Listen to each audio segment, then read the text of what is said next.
पटना में भांजे संग ड्राइव पर निकले तेजस्वी यादव। बीच सड़क पर बनाई डांस की रील्स वीडियो। दरअसल आरजेडी नेता तेजस्वी यादव का एक रील इस वक्त वायरल हो रहा है, जिसमें वो युवाओं के साथ हाईवे किनारे गाने पर डांस कर रहे हैं। वहीं इसके बाद उन्होंने युवाओं के साथ एक ढाबे पर चाय भी पी। इस दौरान उनकी सुरक्षा में तैनात सुरक्षाकर्मी भी मौजूद थे।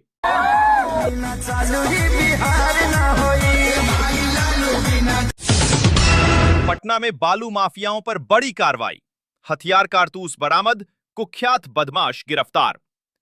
दरअसल बालू माफियाओं के खिलाफ पटना पुलिस ने बड़ी कार्रवाई करते हुए रानी तालाब थाना क्षेत्र के 12 ठिकानों पर देर रात ताबड़तोड़ छापेमारी की। इस दौरान भारी मात्रा में हथियार और जिंदा कारतूस बरामद किए गए।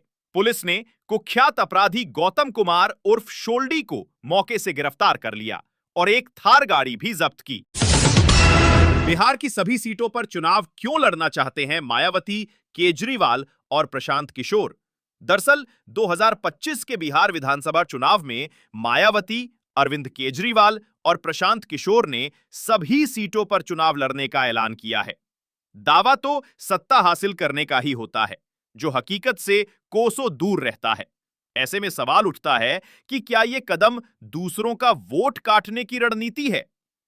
बिहार में चुनावी मुकाबला मुख्य रूप से दो ही गठबंधनों के बीच होता आया है। यह बात अलग है कि हर चुनाव में अलग अलग कई गठबंधन कूद पड़ते हैं। 2025 के बिहार विधानसभा चुनाव में भी यह सब होगा ही, लेकिन इस बार चुनाव मैदान में कई और भी प्लेयर कूद रहे हैं, नए भी पुराने भी। बिहार में पीएम मोदी की मां के अपमान का भावनात्मक मुद्दा कांग्रेस राजद पर कितना भारी पड़ेगा? दरअसल प्रधानमंत्री नरेंद्र मोदी ने आज बिहार राज्य आजीविका निधि से जुड़े एक कार्यक्रम के वर्चुअल उद्घाटन के दौरान महिलाओं को संबोधित करते हुए अपनी मां के साथ हुए अपमानजनक व्यवहार को लेकर दुखी हो गए। उन्होंने बिहार की जनता से कांग्रेस और आरजेडी को आने वाले चुनावों में सबक सिखाने की अपील की है। पिछले 2 हफ्तों से देश में राहुल गांधी की वोटर्स अधिकार यात्रा को लेकर बहुत चर्चे थे, पर प्रधानमंत्री नरेंद्र मोदी ने आज बिहार विधानसभा चुनावों की दिशा ही मोड़ दी है।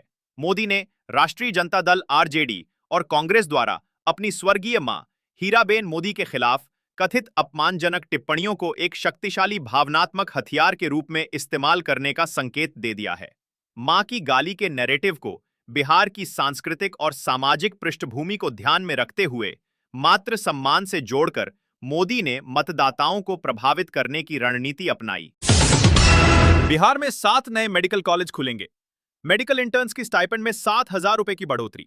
दरअसल विधानसभा चुनाव से पहले बिहार सरकार ने मेडिकल और हेल्थ सेक्टर से जुड़े छात्रों को बड़ी सौगात दी है। मंगलवार को मुख्यमंत्री नीतीश कुमार की अध्यक्षता में हुई कैबिनेट बैठक में राज्य भर के सरकारी मेडिकल कॉलेजों और संस्थानों के इंटर्न्स की मासिक स्टाइपेंड राशि में 7,000 रुपए की बढ़ोतरी को मंजूरी दे दी गई। कैबिनेट सचिवालय के अपर मुख्य सचिव एसीएस अरविंद कुमार चौधरी ने बताया कि अब सरकारी मेडिकल और डेंटल कॉलेजों के साथ साथ आयुर्वेद, यूनानी और होम्योपैथी कॉलेजों में इंटर्नशिप कर रहे छात्रों को पहले मिलने वाले 20,000 रुपए की जगह अब 27,000 रुपए प्रति माह स्टाइपेंड मिलेगा।